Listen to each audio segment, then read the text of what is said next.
অদাসী মহারাম দিনে ইমাম হোসেনকে কারবালাতে ভেসে গেল হোসেনের রক্তে। জোরে বলুন। দশই মহরম দিনে জুমারি ওয়াক্তে কারবালাতে ভেসে গেল হোসেনের রক্তে। আজ সেদিন মোদের জগৎকে কান্দাই রে, ইসলামের জন্য হলেন হোসেন শহীদ কারবালাই রে, ইসলামের জন্য হলেন হোসেন শহীদ কারবালাই রে, ইসলামের জন্য হলেন হোসেন শহীদ কারবালাই রে। কারবালার ঘটনা শুনে বুক ফেটে যায় রে, ইসলামের জন্য হলেন হোসেন শহীদ কারবালাই রে, ইসলামের জন্য হলেন হোসেন শহীদ কারবালাই রে, ইসলামের জন্য হলেন হোসেন শহীদ কারবালাই রে। আলী আকবর এসে বলেন ইমাম হোসেনকে কারবালাতে যাব আব্বা হুকুম দিতে হবে। হোসেন বলে যেও না বাবা ফিরে আসবে না রে, ইসলামের জন্য হলেন হোসেন শহীদ কারবালাই রে, ইসলামের জন্য হলেন হোসেন শহীদ কারবালাই রে, ইসলামের জন্য হলেন হোসেন শহীদ কারবালাই রে। আজকাল যখন বাচ্চা বাচ্চি মার কোলে কাঁদবে, আমার মা বোনেরা বুঝে যাবে বাচ্চা হয়তো দুগ্ধ পান করবে, মা সঙ্গে সঙ্গে স্থানে লাগাইয়া দুগ্ধ পান করাবে। ওই আলী আসগরের মা বেটাকে বুক কানে নিয়েছেন বাবা, যখন মার কোলে চুটপুট করে কাঁদছেন বন্ধুরা। আলী আসগরের মা বেটাকে নিয়ে স্থানে লাগিয়েছেন। মা বোনেরা জানে যখন কোনো বাচ্চা বাচ্চি মার কোলে কাঁদবে সর্বপ্রথম ওই মা বাচ্চাকে নিয়ে স্থানে লাগাবে, দুগ্ধ পান করাবে। আলী আসগরের মা বলছেন বেটা চিন্তা করো না, আমি তোমাকে দুগ্ধ পান করাবো। যেমনই মা স্থানে লাগিয়েছেন বাবা কুদর কুসুম, মায়ের স্থানে এক ফোঁটাও দুগ্ধ আসে না, মায়ের স্থানে দুগ্ধ নাই। আলী আসগর বারবার করে মুখটাকে টেনে নিচ্ছেন, মা আবার স্থানে লাগাচ্ছেন বেটা দুগ্ধ পান করো, আবার মুখে নিচ্ছেন, আবার মুখটাকে টেনে নিচ্ছেন। কেন টানছেন বাবা? মা বুঝা গেল যে আমার হয়তো স্থানে দুগ্ধ নাই, এই জন্য মুখটাকে টেনে নিচ্ছে না। বাবা গো, ও গো আমার মা বোনেরা, এবার আলী আসগর জোরে ছটফট করে কাঁদতে লাগলো। আলী আসগর যেন মার কোলে ছটফট করে কাঁদতে লাগলো, কিন্তু মা আবার স্থানে লাগাচ্ছেন, মুখটা টানছে। মা বুঝে গেল আমার স্থানে এক ফোঁটা দুগ্ধ নেই। যখন মুখটাকে টানছেন বাচ্চা হাঁপাতে লাগলো, মনে হচ্ছে চোখগুলা বড় বড় করছে। আলী আসগারের মা চিন্তা করছেন, আল্লাহ আল্লাহ গো, আমার স্থানে দুগ্ধ নাই, ফোরাত নদীর পানি বন্ধ করে দিয়েছে। আল্লাহ গো, যদি অল্প পানি পেতাম আমার সন্তানের হুল কমে দিতাম। কিন্তু মা গো, মা কথাই বলে মা, সন্তান যখন কষ্ট পায় তার থেকে মায়ের কলেজা বেশি কান্দে। আলী আসগারের মা ভাবলো, আমার স্থানে দুগ্ধ নাই তো কি, আমার জিহ্বাতে পানি আছে, আমি নিজের জিহ্বাখানা আমার বেটার মুখে ঢুকিয়ে দিব। আমার বেটা আলী আসগার আমার জিহ্বাখানা চুষবে, হয়তো এক ফোঁটা পানি পাবে। হায় রে আলী আসগারের মা নিজের জিহ্বাখানা আলী আসগারের মুখে বাবা ঢুকিয়ে দিয়েছে না। ওরে লাডলা দুলারা, ওরে কলেজার পারা, ওরে নয়নের তারা, আমার জিহ্বাখানা তোমার মুখে ঢুকিয়ে দিলাম বেটা, আমার জিহ্বাখানা চুষে নাও। কিন্তু বেরাদার আলী আসগার মায়ের জিহ্বাখানা চুষে গো, কিন্তু এক ফোঁটা পানি আসে না। মা দেখবেন বাবা, হাতের তালু যদি বারবার ঘষটানো হয় দেখবেন আগুনের মতো গরম হয়ে যাবে। আলী আসগার বুঝে, আলী আসগারের মা বুঝে গেল হয়তো আমার জিহ্বাতে পানি নেই। বাবা গো, আলী আসগার বারবার করে জিহ্বাখানা ছেড়ে দিচ্ছেন। আলী আসগারের মা হাউমাউ করে কাঁদছে, বেটা কান্দে, মাও কান্দে। তবে আলী আসগারের মা ভাবছেন, আল্লাহ আল্লাহ গো, আমি তো পানি পেলাম না, আমার কোলে যদি আমার আলী আসগারের ইন্তিকাল হয়ে যায়, আমার স্বামীর সামনে আমি কেমন করে উত্তর দিব? আমার বেটাকে নিয়ে যাব, আমার স্বামীর কাছে একটু পানি চাইব। হায় রে আলী আসগারের মা বেটাকে বুক কানে নিয়েছে না, আঁচলের ভিতরে ভরে নিয়েছে না বাবা, কিন্তু আঁচলের ভিতরে ভরেছেন বাচ্চা ছটফট করছে। এক পা দুই পা করে স্বামীর সামনে দাঁড়িয়ে গেল, ইমাম হুসাইনের সামনে দাঁড়িয়ে গেল। ওরে যুবকেরা শুনেন ভাই, যখন ইমাম হুসাইনের সামনে দাঁড়িয়ে গেল বলছেন, স্বামী গো, ও গো আমার মাথার তাজ, আমি বিয়ের পর থেকে নিয়ে আপনার কাছে কোনো জিনিসের দাবি করিনি, আজকে একটা জিনিস চাইবো, দয়া করে আপনি না করবেন না। বলছেন বিবি আমার, আচ্ছা বলো তুমি আমার কাছে কি চাইছো বলো। বলছেন, স্বামী গো, আপনার কাছে আমি টাকা চাইবো না, পয়সা চাইবো না। ও স্বামী আমার, এই যে দেখছেন আমার 6 মাসের বালক আলী আসগার ছটফট করছে, হুজুর হুজুর একটু পানি দিবেন না, একটু পানি দেন, আমার বেটার হুল কমে দিন, আমার বেটা যদি আরামে ঘুমাই আমি মা আরামে ঘুমাবো, হুজুর একটু পানি দেন। ইমাম হোসেন বলছেন, বিবি কেমন কথা বলছো, তুমি কি জানো না ওই ইয়াজিদের সৈন্যরা ফোরাত নদীর পানিকে বন্ধ করে দিয়েছে, তারা পানি দিবেন। বলছেন, হুজুর গো, একটু তাদের কাছে পানি নিয়ে আসেন, হয়তো তারা পানি দিবে। কত কথা বলবো ভাই, বলতে বের হয় না, কিন্তু বলতেই হবে।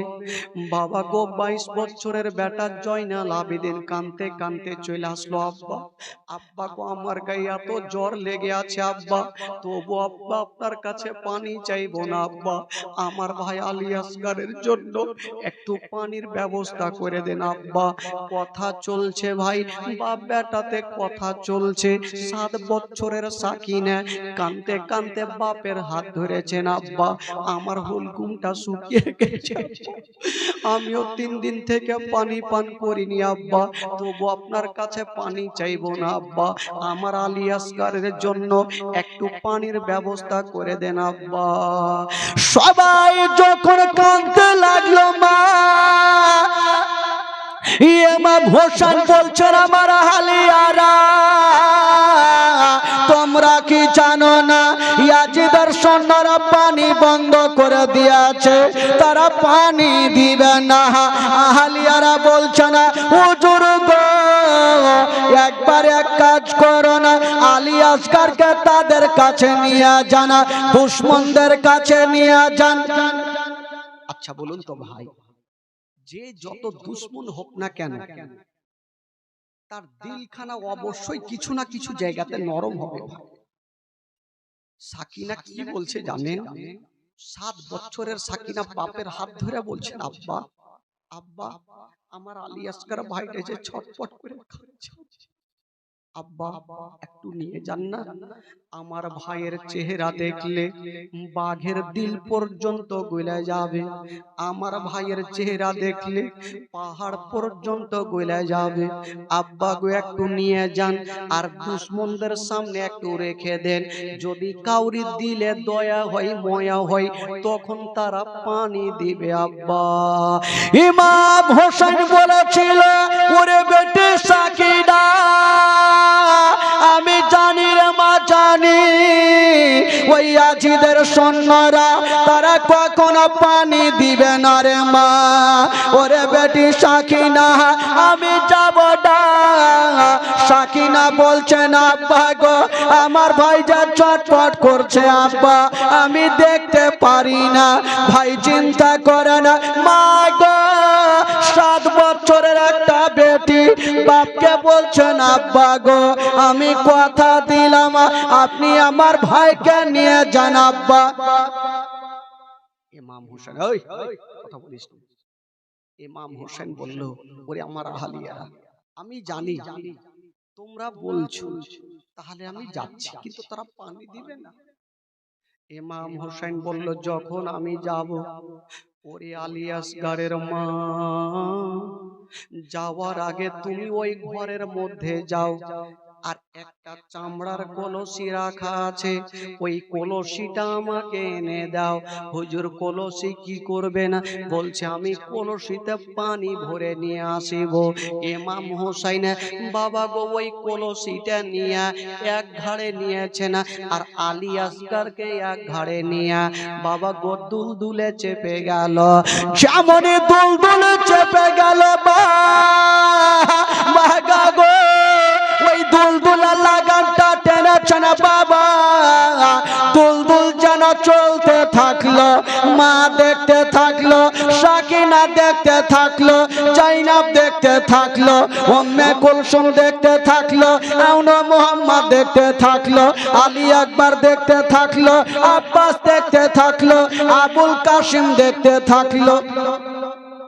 সবাই দেখতে থাকলো আর ইমাম হোসেন বাবা দুলদুলে লাগামটা টেনেছে।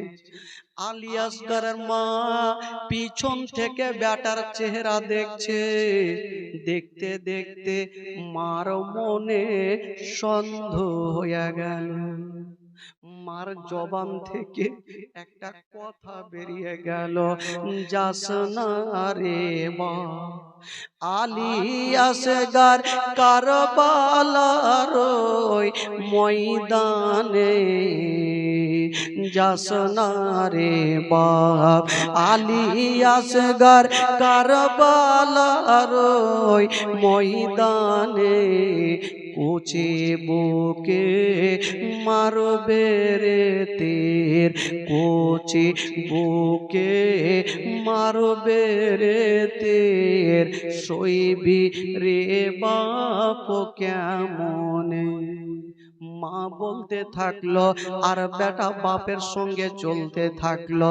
সাকিনা একদিকে কাঁদতে থাকলো, উম্মে কুলসুম একদিকে কাঁদতে থাকলো, আউনো মোহাম্মদ একদিকে কাঁদতে থাকলো, আর ইমাম হোসেন বেটাকে নিয়ে বাবা ওই যুদ্ধের ময়দানে পৌঁছে গেল।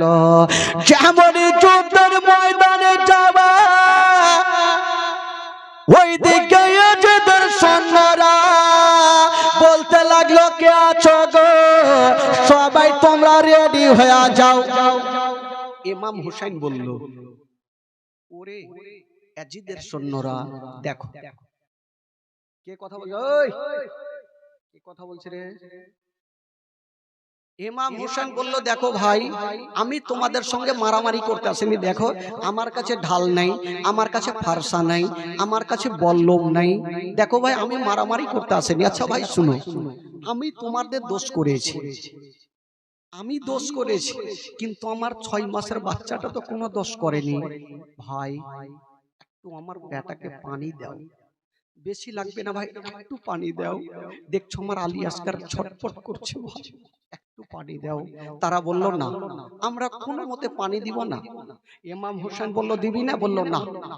ইমাম হোসেনের জালালি চলে আসলো, জোরে বলুন সুবহানাল্লাহ। কারণ যার শরীরে নবী বংশের রক্ত, তার সঙ্গে মোকাবিলা করে কেউ টিকতে পারবে না। ইমাম হোসেন যখন বলল যে তোমরা পানি দিবে না, তারা উচ্চ সুরে বলল আমরা পানি দিব না। ইমাম হোসেন তখন বলেছিল, বেটা আলী আসগার রে। আলী আসগার নিজের ভাষাতে বুঝাতে চাইছেন, আব্বা কি হইল? বলছেন, বেটা রে আমার ঘাড়খানা মজবুত করে ধরে নাও। আব্বা কেন? বলছে এবার ঘোড়া চালাবো, যেই মতো ঘোড়া চালাতে হয়। বাবা গো, এবার আলী আসগার বাপের ঘাড়খানা মজবুত করে ধরে নিয়েছেন। বাবা যেমন ধরেছেন, মা ইমাম হোসেন তাকিয়ে দেখছেন, বাবা সামনে 22,000 সৈন্যরা বাবা গো দাঁড়িয়ে আছেন। বলছেন, ইমাম হোসেন বলছে, দুল দুল রে, আর দেরি করো না, তাড়াতাড়ি করে নিয়ে চলো, আমাকে ফোরাত নদীতে নিয়ে চলো।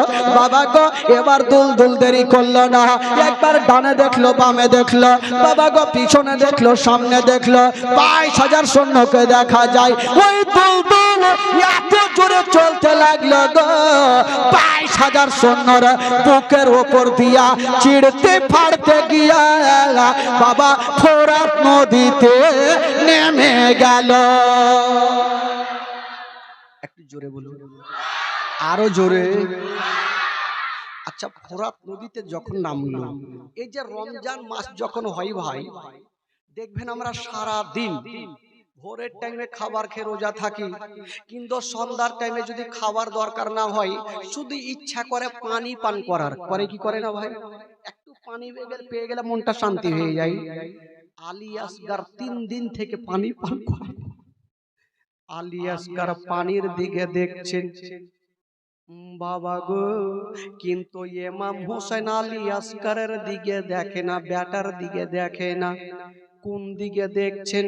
বাবা গো ধ্যান দেন, যারা লাঠি খেলেন, মহরম খেলেন, তাদের উদ্দেশ্য করে বলছে, ওই ইমাম হোসেন বেটার দিকে দেখে না, শুধু ওই দুলদুলের দিকে দেখছে, ঘোড়ার দিকে দেখছে না। দুলদুল এত গতি বেগে দৌড়িয়ে এসেছে, বাবা গো শরীর দিয়ে ঘাম বের হচ্ছে। বাবা গো ইমাম হোসেন বলছে, দুলদুল রে, এই পানি আমার জন্য মানা, আমার সন্তানের জন্য মানা, আমার আহালিয়াদের জন্য মানা, কিন্তু তোর জন্য মানা নেই। তোর লাগামটা ছেড়ে দিলাম, যত পারবি আশুধা করে পানি পান কর। একটু লক্ষ্য করেন ভাই, ওই দুলদুলের লাগামটা ছেড়েছেন, দুলদুল নিজের মুখটাকে ঠান্ডা পানিতে চুবড়ে দিয়েছেন, এখন পর্যন্ত পানি টান মারেনি। পানি টান মারতে যাবে, কানটা খাড়া করে দিয়া বাপ বেটার কথা শুনছে। ভাই খোদার কসম, বাপ বেটার কথা শুনছে। ইমাম কি বলে? আলী আসগার বলছেন, আব্বা গো দেরি করবেন না, আব্বা একটু পানি পান করিয়ে দেন আব্বা। ইমাম হোসেন বলেছিল, বেটা রে, চুপচাপ থাক। ওরে বেটা আলী আসগার, আচ্ছা বলো বেটা, যখন সর্বপ্রথম পিপাসিত হয়েছিল, বেটা রে তুমি কার কাছে পানি চেয়েছিলে? বলছেন, আব্বা গো আমি সর্বপ্রথম মার কাছে পানি চেয়েছিলাম। আরে বেটা আলী আসগার, এখন যদি আমি তোকে পানি পান করিয়ে দিই আর কলসিতে পানি নিয়ে যাব, তোর মার কোলে চেপে তুই কি পান করবি? বেটা একটু 5টা মিনিট সবুর কর, আমি এই কলসিতে পানি নিয়ে যাব আর তোমার মার কোলে দেব, তোমার মার কোলে চেপে তুমি পানি পান করিও। আলী আসগার কানতে কানতে বুঝে গেল এত দূর আসাতে যখন আমার হুলকুমে পানি গেল না, বলি দুনিয়ার পানি আর কপালে জুড়বে না। আলী আসগার বাপের কোলে আছে, ইমাম হোসেন কলসিতে এক কলসি পানি ভরে ঘাড়ে রেখেছেন। আলী আসগার বলছেন, আব্বা গো চলো। বাবা ইমাম হোসেন যেমনই দুলদুলের লাগামটা টানলো, খোদার কসম ওই দুলদুল এক ফোঁটা পানি পান করেনি। ওই ইমাম হোসেন বলছে, দুলদুল রে, আমাদের বাপ বেটাকে নিয়ে চলো। ওই দুলদুলি একটা উত্তর করছেন, বাবা মা ফাতেমার বেটা হোসাইনা, আপনি যতক্ষণ পর্যন্ত আমাদের ক্ষমা করবে না, হুজুর আপনাদের বাপ বেটাকে আমি খিমাতে পৌঁছাবো। ইমাম হোসেন বলছে, দুলদুল রে, তুই এমন কি অন্যায় করেছিস, কেন ক্ষমা চাইছিস বল। বলছেন, হুজুর গো, আমি একটা মারাত্মক ভুল করে ফেলেছি। বলল, কি ভুল? বলছেন, হুজুর গো, আমি যাকে পানি পান করার কারণে আমি 22,000 সৈন্যর বুকের ওপর দিয়ে চলে আসলাম, তার হুলকুমে এক ফোঁটা পানি গেল না, আর আমি দুলদুল ওই ঠান্ডা পানিতে মুখটা চুবড়ে দিয়েছি। তবে খোদার কসম হুজুর, আমি এক ফোঁটা পানি পান করিনি। বলছেন, হুজুর গো, যতক্ষণ পর্যন্ত আপনি ক্ষমা না করবেন, ততক্ষণ পর্যন্ত আমি বাপ বেটাকে নিয়ে যাব না। ইমাম হোসেন কিন্তু চিন্তা করছেন, আল্লাহ আমার দুলদুলে আল্লাহ তুমি এত বুদ্ধি জ্ঞান দিয়েছো, কিন্তু ইয়াজিদের সৈন্যদের কোনো বুদ্ধি জ্ঞান নেই। বাবা গো, ইমাম হোসেন বলল, দুলদুল আমি তোকে ক্ষমা করলাম। বাপ বেটা এবার দুলদুলে চেপে গেছেন। মা যেমনই চেপে গেল, ওইদিকে দুশমন ইবনে সাদ যারা তীর চালাতে জানতো তাদেরকে হায়ার করে ডাকা হইল।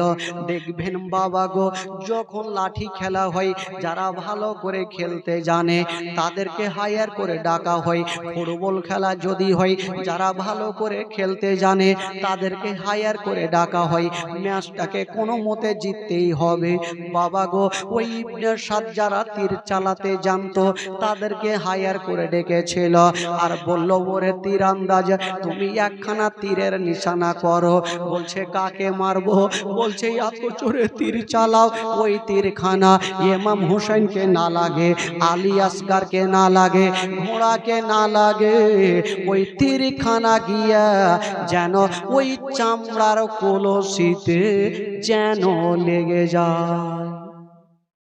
তীর আন্দাজ বলল, ওগো মা ফাতে, কি বলে ইবনে সাদ, ঘোড়া দোষ করেছে, ইমাম হোসেন দোষ করেছে। আপনি আমাকে ইমাম হোসেনকে মারতে মানা করলেন, ঘোড়াকে মারতে মানা করলেন, ওই চামড়ার কলসিতে কেন মারবে? এটা কারণটা কি? দেখেন ভাই, কারণ তো কিছু আছে। চামড়ার কলসিতে মারতে বলেছেন, কোনো না কোনো কারণ আছে। ইবনে সাদ বলল, ওগো তীরন্দাজ শোনো, যদি তুমি চামড়ার কলসিতে না মারো, ইমাম হোসেন এই কলসির পানি নিয়ে যাবে, খিমার মধ্যে নিয়ে যাবে। এই কলসির পানি আলী একবার পান করবে, এই কলসির পানি জাইনাব পান করবে, এই কলসির পানি উম্মে কুলসুম পান করবে, এই কলসির পানি আব্বাস পান করবে, এই কলসির পানি আবুল কাসিম পান করবে, এই কলসির পানি যেন সাকিনা পান করবে। আর তারা যদি পানি পান করে আমাদের একটাকেও জিন্দা রাখবে না। জোরে বলুন। এত তাদের দেখে ভয়, একটা কেউ জিন্দা রাখবে না, এই জন্য তুমি চামড়ার কলসিতে মারবে। তীরন্দাজ যদি মারে তো লাগবে না ভাই? অবশ্যই লাগবে। ওই তীরন্দাজ একটা নিশানা করেছেন ভাই, এত জোরে নিশানা করেছেন বন্ধুরা, এমন তীরন্দাজ ছিল তারা তীরখানা যেই জায়গাতে মেরে দেয়, ডানে যায় না বামে যায় না, যেই গাছটাকে মেরে দিত সেই গাছটাকে লেগে যেত। এত খতরনাক তীরন্দাজ ছিল, এত জোরে তীরখানা চালিয়েছে মা, ওই তীরখানা গিয়া আলী আসগরকে লাগলো না, ঘোড়াকে লাগলো না, ইমাম হোসেনকে লাগলো না, ওই তীরখানা গিয়া ওই চামড়ার কলসিতে যেন লেগে গেল। ভাই চামড়ার কলসিতে লেগে গেছে। একটা মুখ ওপরে বাঁধা ছিল আর নিচে লাগলো, একটা মুখ চালু হয়ে গেল। কলসির পানি টস টস করে ফোরাত নদীতে পড়ছে মা। 6 মাসের আলী আসগর বলছেন, আব্বা গো, আব্বা গো, যেই পানি মার কোলে চেপে পান করতাম আব্বা, সেই পানি তো এখন নদীতে পড়ে গেল আব্বা, এখন আমি কি পান করব আব্বা? কথা তো ঠিকই। ইমাম হোসেন বলছেন, বেটা তুমি চিন্তা করো না রে লাল, ওরে লাডলা দুলারা, আমি এখনই তোমাকে পানি পান করাবো। খোদার কসম ভাই, একটু ধ্যান দেন গো মা। ওই 6 মাসের বালক পানির আশাতে বাবা গো বাপের ঘালে ছটপট করছে। ইমাম হোসেন বলছে, বেটা এখনই তোমাকে পানি পান করাবো। এক চুল্লু পানি হাতে নিয়েছে না, যেমনই হাতে নিয়েছে মা, মনের ধারণা আলী আসগরকে কোলে নামাবো আর এই ঠান্ডা পানি আমি বেটার হুলকুমে দিব, হুলকুমে পানিটা যাবে, বেটার জীবনটা বেঁচে যাবে। যেমনই বাবা গো ওই ঠান্ডা পানি মা যেমনই চুল্লতে নিয়েছে ভাগ, ইবনে সাদ বলল, ওরে তীরন্দাজ, এবার তুমি তীর চালাও। তবে তীরন্দাজ শোনো, ওই তীরখানা এমনিতে চালাবে না, ওই তীরের আগালে হীরক চূর্ণ জহর লাগিয়ে দাও। বাবা হীরক চূর্ণ জহর, আচ্ছা বলুন তো কে কাকে খাইয়েছিল? একটু বলিনি ভাই, একদিন প্রথম দিন দ্বিতীয় রাত্রে বলেছিলাম। ওই হীরক চূর্ণ জহর ইমাম হাসানকে খাইয়েছিল। ইমাম হাসান জীবিত থাকেনি। বাবা গো, ইবনে সাদ বলল, এক কাজ করো বাবা, ওই তীরের আগালে হীরক চূর্ণ জহর লাগিয়ে দাও আর তীরখানা চালাও। বলল, তীর কাকে মারবো? বলল, ওই তীরখানা গিয়া ইমাম হোসেনকে না লাগে, আলিয়া কি বলে ঘোড়াকে না লাগে, ওই তীরখানা গিয়া যেন সোজা আলী আসগরকে লেগে যায়। 6 মাসের বালক তীরন্দাজ বলল, কোনো মতে করব না। তীরন্দাজ বলছেন, ওগো ইবনে সাদ, আমি বহু লোককে মার্ডার করেছি, ঘোড়া দোষ করেছে তাকে মারবো, ইমাম হোসেন দোষ করেছে তাকে মারবো, একটা 6 মাসের বাচ্চা তো কোনো দোষ করে, তাকে কেন মারতে বলছে? তাকে বাদ দিয়ে বলেন। ইবনে সাদ বলল, না, তোমাকে হায়ার করে ডেকেছি, যেটা করতে বলবো সেটা তোমাকে করতে হবে। আচ্ছা বলুন তো ভাই, ওই বাচ্চাটা কোনো দোষ করেছিল ভাই? কোনো অন্যায় করেছিল? তবে কেন বাচ্চাটাকে মারতে যাচ্ছে? সুবহানাল্লাহ, মারাত্মক ঘটনা ভাই। কেন বাচ্চাটাকে মারছে বলবো ভাই, এক্ষুনি বলবো। আলী আসগর ইবনে সাদ বলতে লাগলো, ওরে তীরন্দাজ ভাই, একটু মন দেন, ধ্যান দেন, আমার দিকে দেখেন ভাইয়া আমার। বাবা গো, একটু চোখের পানি ফেলেন, ওরে যুবকেরা একটু শুনেন ভাই। ও যুবক বন্ধুরা, ও গো আমার মা বোনেরা, ওই ইবনে সাদ বলল, তীরন্দাজ তুমি একখানা তীরকে চালিয়ে দাও, তবে তীরের আগালে হীরার গুঁড়া হীরক চূর্ণ জহর মিশিয়ে দাও। বলল কাকে মারবো? বলল তীরখানা ইমাম হোসেনকে না লাগে, ঘোড়াকে না লাগে, ওই তীরখানা গিয়া যেন আলী আসগারকে লেগে যায়। ওই তীরআন্দাজ বলল, ওগো ইবনে সাদ, ঘোড়া তোমাদের দোষ করেছে, ইমাম হোসেন দোষ করেছে, কিন্তু আলী আসগার তো কোনো দোষ করেনি, আলী আসগারকে কেন মারবো? ইবনে সাদ বলেছিল, ওরে তীরআন্দাজ, আমি তোমাকে হায়ার করে ডেকেছি, তুমি তাড়াতাড়ি করে তীরখানা চালিয়ে দাও। ওরে যুবকেরা, একটু ধ্যান দেন বাবা, কলেজা কানা ফেটে যাবে। মা গো, ও গো জননী মা, শুনেন মা, দিল তাজা হয়ে যাবে। তীরআন্দাজ বলতে লাগলো, ও গো ইবনে সাদ, আমি আলী আসগারকে মারতে পারবো না, আমাকে অর্ডার করেন, আমি ইমাম হোসেনকে মেরে দিব, ঘোড়াকে মেরে দিব। যেই বাচ্চাটা মুখে কথা বলতে পারে না, ওই আলী আসগারকে আমি কেমন করে মারবো? নিষ্পাপ ওই বাচ্চাটাকে আমি মারতে পারবো না। ইবনে সাদ বলল, আমি তোমার কথা শুনবো না। গল্প করিয়ে না ভাই। ইবনে সাদ বলল, আমি তোমাকে হায়ার করে ডেকেছি, তুমি এক্ষুনি তীর চালাও আর আলী আসগারকে মেরে দাও। ওই তীরআন্দাজ বাবা এত জোরে নিশানা করেছে মা, তীরের আগালে হীরক চূর্ণ জহর লাগিয়ে হীরক চূর্ণ জহর লাগিয়ে দিয়েছে না বাবা। আর আলী আসগারকে নিশানা করে বাবা ইমাম কি বলে, তীরআন্দাজ ওই তীরখানা চালিয়ে দিল। মা গো, এত জোরে চালিয়ে দিয়েছে না, ওই তীরখানা গিয়া ইমাম হোসেনকে লাগলো না, ঘোড়াকে লাগলো না, আলী আসগারের হাতে লাগলো না, পেটে লাগলো না, মাথায় লাগলো না। ওই তীরখানা গিয়া বাবা গুই 6 মাসের বালক আলী আসগারের বাবা হুলকুমে ঢুকে গেল। বেরাদার, যেমনই হুলকুমে তীরখানা ঢুকা, বাবা বাবার সামনে দিক থেকে লেগে পিছন দিকে পর্যন্ত ফুটে গেছে। একটা ফোঁটা রক্ত ইমাম হোসেনের চুল্লুতে পড়ে গেল। যেই পানিখানা এই পাহাতের মধ্যে নিয়েছিল, একটা ফোঁটা পানিতে রক্ত। ইমাম হোসেন বলছেন, আল্লাহ, আমার রক্ত কোথায় থেকে আসলো? পানিখানা চালিয়ে দিয়েছে। ইমাম হোসেন চিন্তা করছে না। তবে বেরাদার বন্ধুরা, যেমনই বাবা গো ওই তীরখানা লেগেছে, বা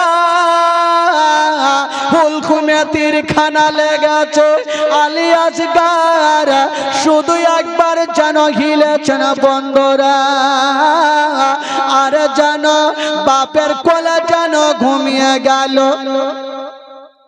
আলী আসগার বাপের কোলে ঘুমিয়ে গেছে, ছটফট করে।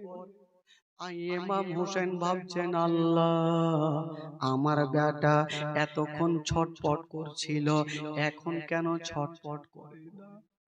বাবা কচি বাচ্চা, কোন মা যদি সন্তানের হুলকুমটা দেখে নেয়, কোন মা দিলকে থামতে পারবে না।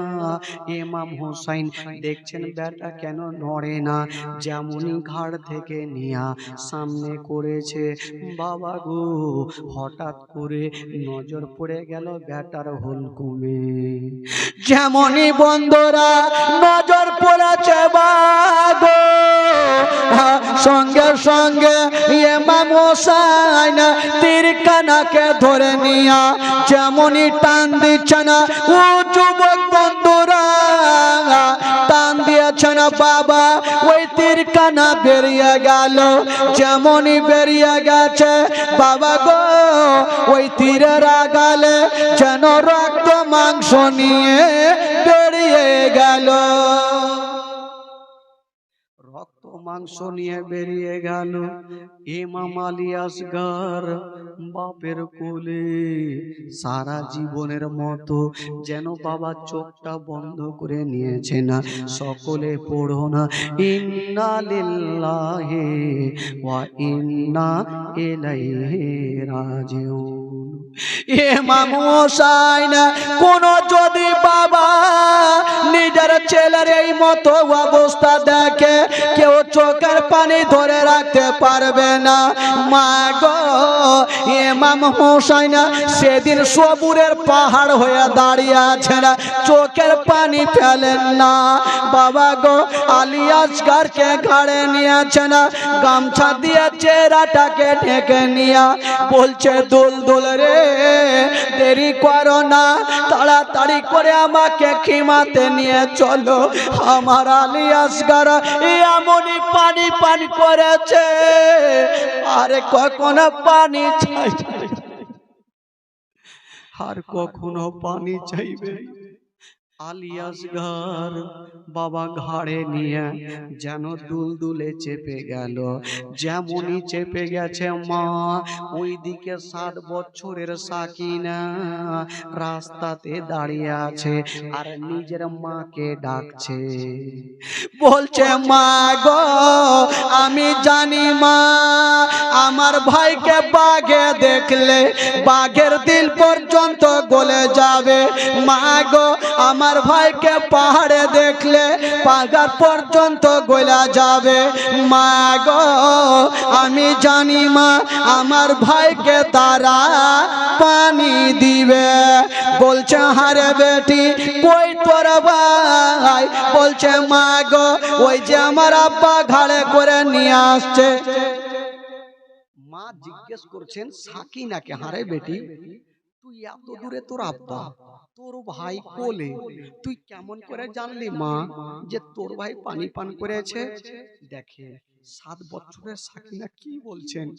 বলছেন, মা গো, যাওয়ার সময়তে আমার ভাই আমার আব্বার ঘাড়ে চেপে ছটফট করে কাটা মুরগির মতো লাফাচ্ছিল মা। কিন্তু যখন আসছে মা, একটু তাকিয়ে দেখেন আমার ভাই আব্বার কোলে কত আরামে ঘুমিয়ে গেছে।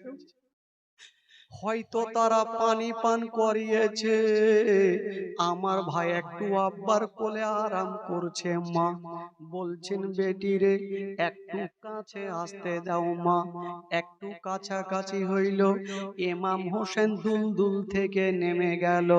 যেমনই নামলো, ইমাম হোসেনের গায়ে রক্ত লাগা। বিবি বলছে, স্বামী গো, ও গো আমার মাথার তাজ, আমি জানি আমার বেটা আলী আসগরকে পানি তারা দিবে, কিন্তু স্বামী গো, আপনার চেহারাতে রক্ত কেন লাগা? ইমাম হোসেন বলছেন, বিবি রে, তোমাকে একটা কথা বলে দি, আমার আলী আসগর এমনই পানি পান করেছে, আর কখনো তোমার কাছে পানি চাইবে না।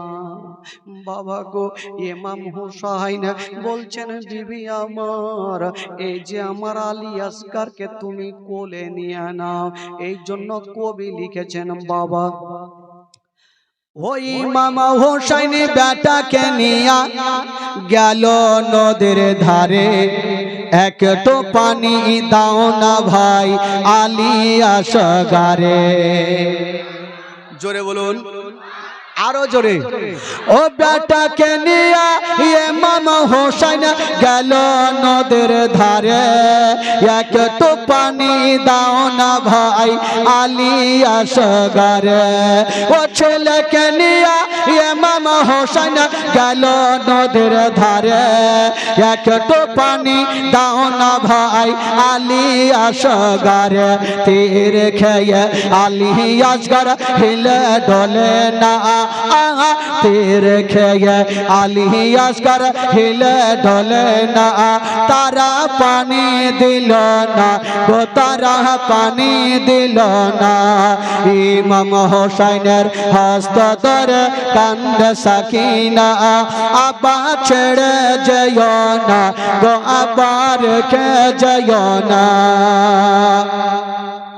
ও ছেলেকে নিয়ে ইমাম হোসেন খিমার মধ্যে গেল আরে আপন কোল হতে স্বামী বিবির কোলে দিল ইমাম হোসেন বেটাকে নিয়ে খিমার মধ্যে গেল আপন কোল হতে স্বামী বিবির কোলে দিল বিবি বলে আর কত কাল সইব যন্ত্রণা বিবি বলে আর কত কাল সইব যন্ত্রণা আর তো প্রাণে সহে না গোস্বামী প্রাণে সহে না গোস্বামী প্রাণে সহে না গোস্বামী প্রাণে সহে না ইমাম হোসেনের হস্ত ধরে কান্দ সাকিনা আপা ছেড়ে যাইও না গো আপা রেখে যাইও না জোরে বলুন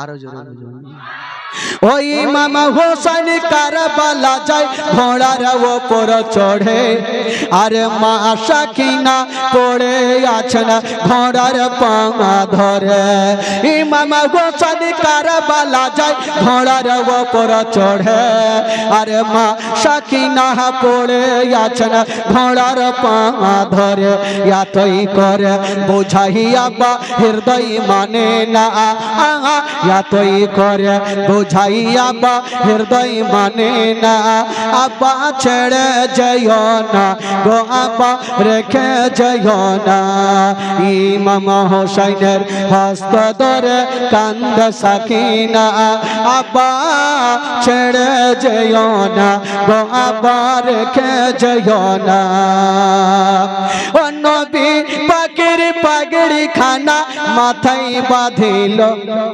আরে সেরে খোদার তারওয়ারি হাতে যে নিল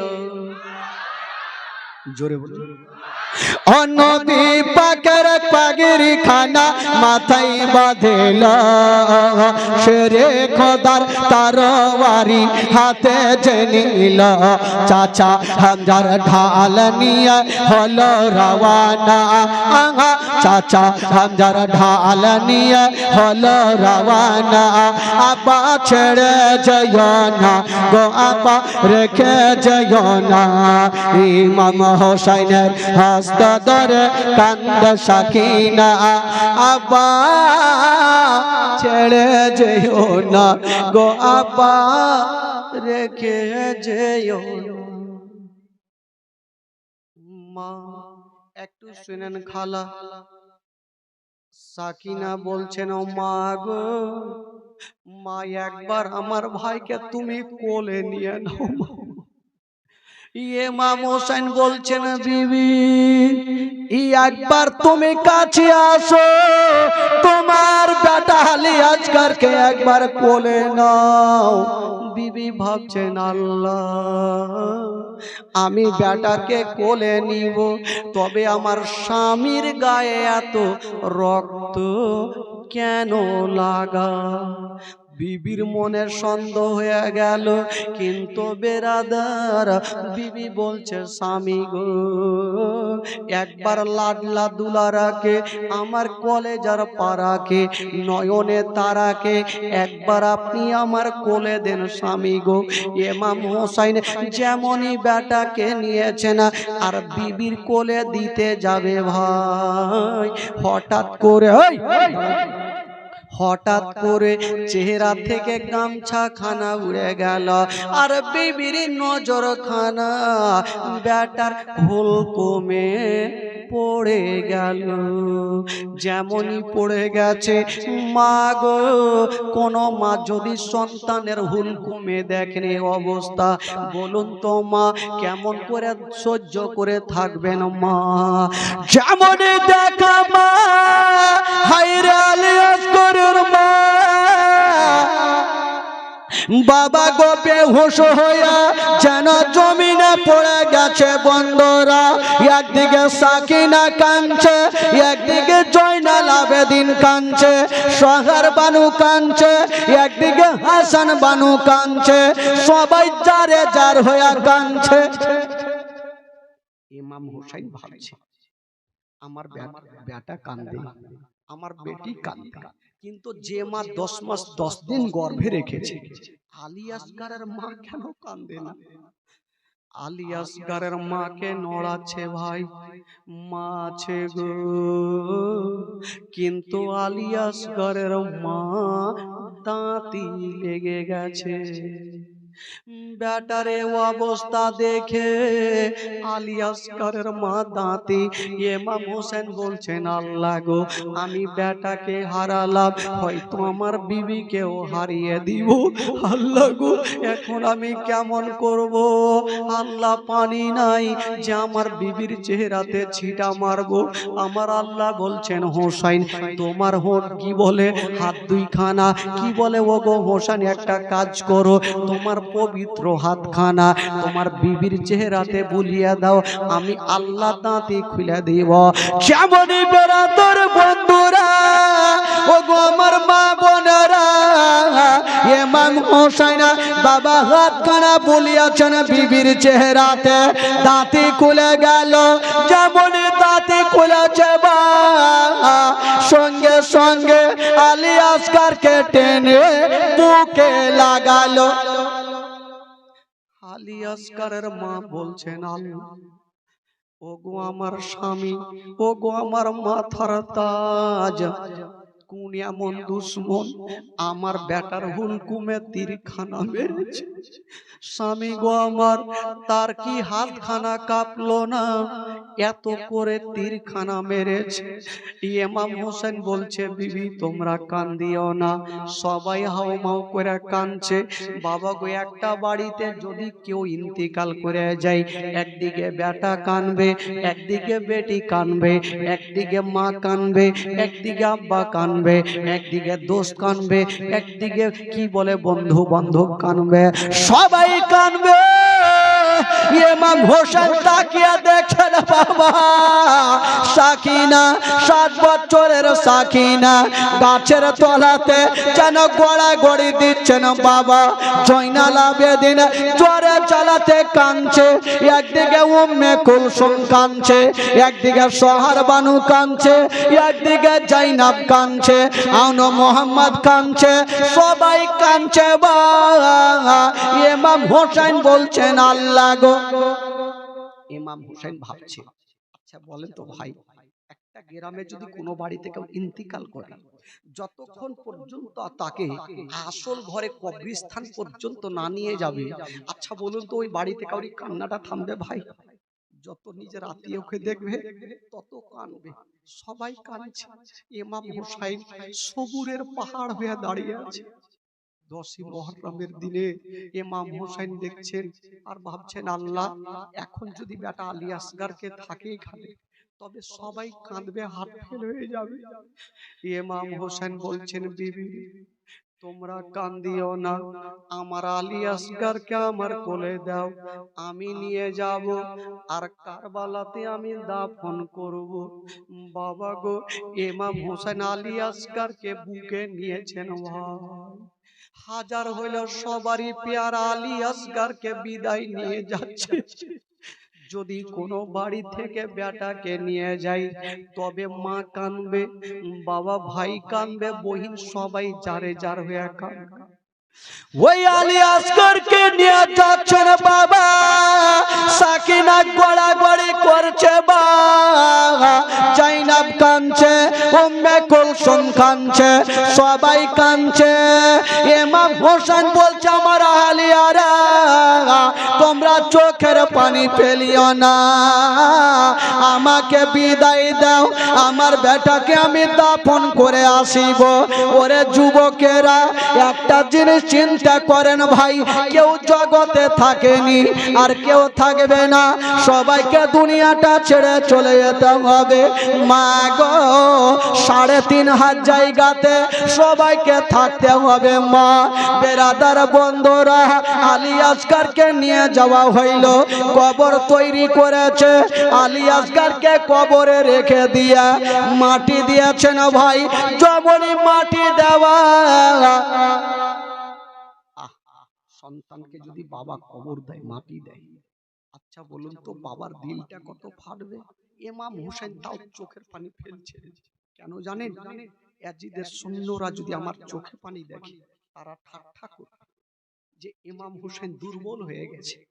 ইমাম হুসাইন বলছেন, ওরে ইয়াজিদের সৈন্যরা, তোরা কি ভাবছিস একটা আলী আসকারকে শহীদ করে দিয়ে তোরা ভাবছিস ইয়াজিদের হাতে হাত দিয়ে মুরিদ হব? একটা আলী আসকার কেন, হাজার হাজার আলী আসকারকে যদি আমাকে কারবালার প্রান্তরে কুরবানি করে হয় দিয়ে দেব, কিন্তু ইয়াজিদের হাতে হাত দিয়ে আমি মুরিদ হব না। জোরে জোরে ইয়াজিদের হাতে হাত দিয়ে আমি মুরিদ হব না। বাবা গো, ইমাম হোসেন একটা জায়গাতে দাঁড়িয়ে আছে, হঠাৎ করে একটা মদিনার দিক থেকে একটা লোক চলে আসিল, ইমাম হোসেনের সামনে দাঁড়িয়ে গেল। ওরে যুবকেরা, যেই লোকটা আসলো ভাই কেটা ছিল, ওই লোকটা বলছেন, ওগো মা ফাতেমার বেটা হোসাইন, আমি মদিনা থেকে আসলাম, তবে হুজুর আমি খালি হাতে আসিনি। একটা পকেট থেকে চিঠি বার করলেন, একটা পুটলি বার করলেন, পুটলিটা ইমাম হোসেনকে দিলেন, চিঠি খানা দিলেন। ইমাম হোসেন বলছে, আচ্ছা বলো এ পুটলি খানার চিঠিখানা কেটা পাঠিয়েছে? বলছেন, হুজুর গো, আমি যখন মদিনার গলিতে ঘুরছিলাম, হঠাৎ করে দেখলাম একটা 11 বছরের বেটি একটা মেয়ে গাছের তলাতে কাঁদছে। জিজ্ঞেস করলাম, মা তুমি কাঁদছো কেন, তোমার নাম কি বলো? তখন বলছেন, চাচা গো, আমার নাম হইল সুগুরা খাতুন। ওই যে মদিনাতে রেখে এসেছিল সুগুরাকে, ওই সুগুরা খাতুন গাছের তলাতে বলছে, চাচা গো, চাচা গো, আপনি আমার একটা কাজ করে দেন চাচা, চাচা একটা কাজ করে দেন, এই যে আপনি পুটলি খানা নিয়ে যান চাচা, চাচা গো, আমি নিজের হাতে একটা গাছের তলাতে বসে বসে নিজের হাতে জামা সিলিয়েছি, চাচা গো, ওই জামাটা আমার ভাই আলী আসগারকে সুন্দর লাগবে চাচা, এই জামাটা আমার ভাই আলী আসগারকে দিয়ে দিয়েন, আর চিঠিখানা আমার আব্বাকে দিয়ে দিয়েন। তবে চাচা গো একটা কথা বলি, আমার আব্বা আমাকে নিয়ে যায়নি চাচা, আমার গায়ে অত্যন্ত জ্বর লাগার থাকার কারণে আমার আব্বা নিয়ে যায়নি চাচা। চাচা গো, আজকে আপনি আমার কাজটা করে দেন, চাচা আপনাকে টাকা দিতে পারবো না, পয়সা দিতে পারবো না, চাচা গো আপনি যান, আমার আব্বাকে বলবেন, আমার আব্বা আপনাকে কিছু উপহারটা দিয়ে দিবেন।